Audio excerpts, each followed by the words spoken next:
Assalamualaikum warahmatullahi wabarakatuh. Nama saya Nisa Mukarrama, NIM T 2017-1306. Di sini saya akan menjelaskan tentang makna al-umuru bimaqasidiha. Kaidah al-umuru bimaqasidiha terbentuk dari dua unsur, yakni lafadz al-umuru dan al-maqsid. Secara etimologi, lafadz al-umuru merupakan bentuk dari lafadz al-amru dan al-maqsid, di mana al-amru di sini berarti keadaan, kebutuhan, peristiwa dan perbuatan. Jadi dalam bab ini lafadz al-umuru bi maqasidiha diartikan sebagai perbuatan dari salah satu anggota. Kaidah pertama ini menegaskan bahwa semua urusan sesuai dengan maksud pelakunya. Kaidah itu berbunyi al-umuru bimaqasidiha, yang artinya segala perkara tergantung pada niatnya. Niat sangat penting dalam melakukan perbuatan itu dengan niat ibadah kepada Allah, dengan melakukan perintah dan menjauhi larangannya, atau dia tidak niat karena Allah tetapi agar disanjung orang lain. Pengertian kaidah ini bahwa hukum yang berimplikasi terhadap sesuatu perkara yang timbul dari perbuatan atau perkataan subjek hukum tergantung pada maksud dan tujuan dari perkataan tersebut. Jadi, niat di sini itu sangat penting bagi seseorang yang akan melakukan ibadah, bukan untuk disanjung oleh orang lain. Selanjutnya yaitu niat yang ikhlas, yaitu keberadaan niat harus disertai dengan menghilangkan segala keburukan, nafsu dan keduniaan. Niatnya itu hanya semata-mata perintah Allah, bukan untuk disanjung oleh orang lain. Hal ini dijelaskan oleh Allah dalam beberapa ayat, antara lain dalam surat An-Nisa ayat 125 yang berbunyi Bismillahirrahmanirrahim, wa man ahsanu dinam mimman aslama wajhahu lillahi wa huwa muhsinun wattabi millata Ibrahim hanifah wattakhadallahu Ibrahim khalila, yang artinya, dan siapakah orang yang lebih baik agamanya daripada orang yang ikhlas menyerahkan dirinya kepada Allah, sedang dia pun mengajarkan kebaikan, dan ia mengikuti agama Ibrahim yang lurus, dan Allah mengambil Ibrahim menjadi kesayangannya, menyerahkan dirinya kepada Allah. Artinya mengikhlaskan amal kepada Allah, mengamalkan dengan iman dan mengharapkan ganjaran dari Allah. Di sini sudah jelas bahwa niat untuk beribadah itu sangatlah penting untuk mengharapkan ganjaran atau pahala dari Allah, bukan untuk disanjung oleh orang lain. Adapun ibadah itu mengikuti petunjuk Rasulullah, karena apabila menyalahi dari petunjuk Rasulullah, maka ibadah itu tertolak, sebagaimana sabda Rasulullah Shallallahu Alaihi Wasallam yang artinya, barang siapa yang beramal tanpa adanya perintah dari kami, maka amalan tersebut tertolak. Sedangkan niat itu tetap berlanjut sampai akhirnya pelaksanaan ibadah. Artinya bahwa niat itu tidak berubah dalam pelaksanaan ibadah. Jika berubah dalam pelaksanaan ibadah, maka ibadahnya menjadi batal.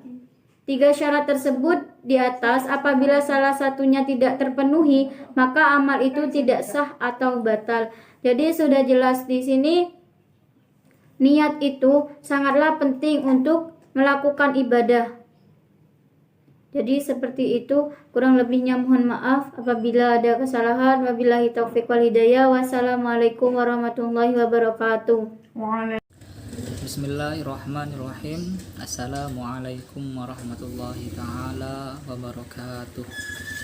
Saya Muhammad Nailur Ridho, NIM T 2017-1286, akan melanjutkan pembahasan dari materi kelompok 4, yaitu akan menjelaskan tentang sumber kaidah al-umuru bimaqasidiha, yang artinya segala sesuatu tergantung pada niatnya.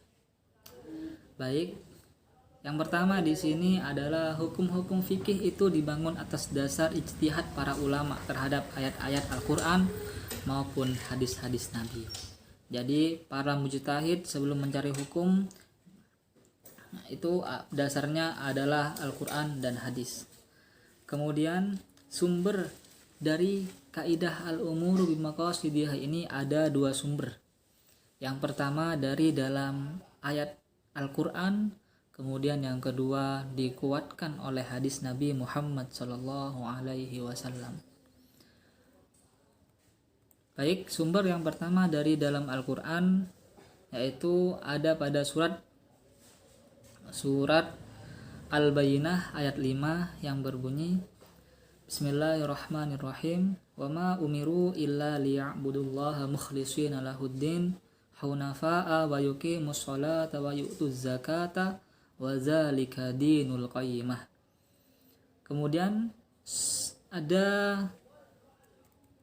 ayat yang lainnya yaitu dari surat Ali Imran ayat 145 yang berbunyi Bismillahirrahmanirrahim wa ma kana linafsin an tamuta illa biiznillahi kitaban muajjala wa may yurid sawabad dunya nu'tihi minha wa may yurid sawabal akhirati nu'tihi minha wa sanajzis syakirin.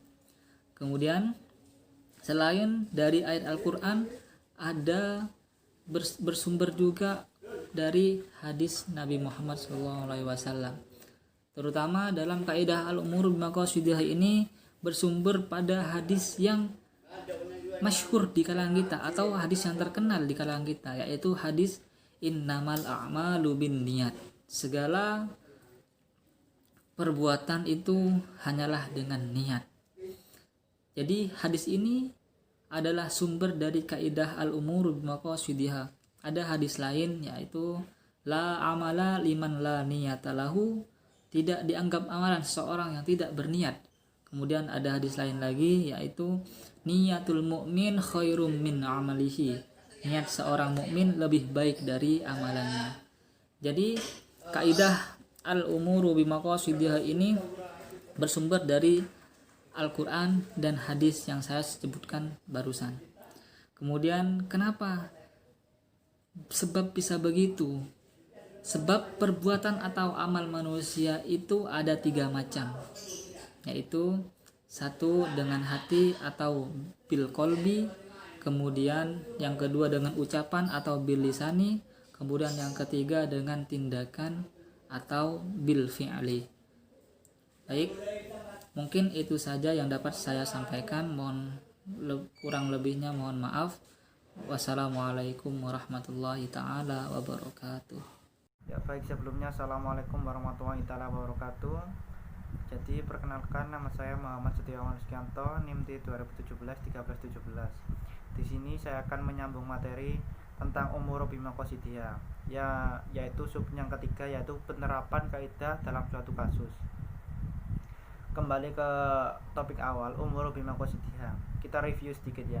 Umur bimaqasidihha adalah segala sesuatu yang tergantung pada tujuannya, di mana terdapat niat atau motif yang terkandung di dalam hati seseorang ketika melakukan suatu perbuatan. Jadi seperti itu. Dan itu menjadi kriteria yang dapat menentukan nilai dan juga status hukum amal perbuatan yang telah kita lakukan. Jadi seperti itu, baik yang berhubungan dengan ibadah dan juga kebiasaan sehari-hari.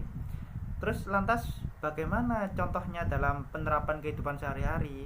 Kita ambil contoh yang sering dilakukan ya. Saya ambil dari yang muamalah. Seperti contoh anggur. Pasti kalian sudah paham kan mengenai anggur. Anggur itu adalah sebuah buah. Apabila kita membelinya, lantas kita memakannya, itu tidak apa-apa. Akan tetapi apabila kita membelinya, tetapi kita tidak memakannya, lantas kita membuat homer dari anggur tersebut, maka itu tidak diperbolehkan. Jadi seperti itu. Contoh yang kedua, ketika kita berjalan-jalan di suatu tempat, misalkan di alun-alun, di keramaian, kita menemukan sebuah dompet. Lantas kita mau mengambilnya. Ketika kita mengambilnya, kita melihat ada berisi ratusan uang di dalam sana. ketika kita mau menariknya, kita lihat identitasnya, lalu kita memiliki niat untuk mengembalikannya, itu tidak apa-apa.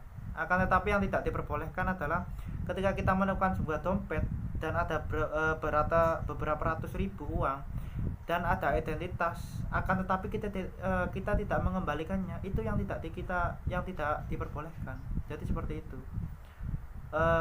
Seperti itulah penerapan kaidah umuru bima qasidiyah dalam kehidupan sehari-hari. Jadi segala sesuatu yang tergantung pada tujuannya. Apabila tujuan itu baik, itu tidak apa-apa, karena itu yang menentukan nilai dan juga status hukum amal perbuatan yang kita lakukan. Jadi seperti itu umur bima qasidiyah. Penerapannya itu sangat mudah dalam kehidupan sehari-hari. Yang penting hati. Mungkin cukup itu saja tambahan materi ketiga dari saya cukupkan sekian. Assalamualaikum warahmatullahi wabarakatuh.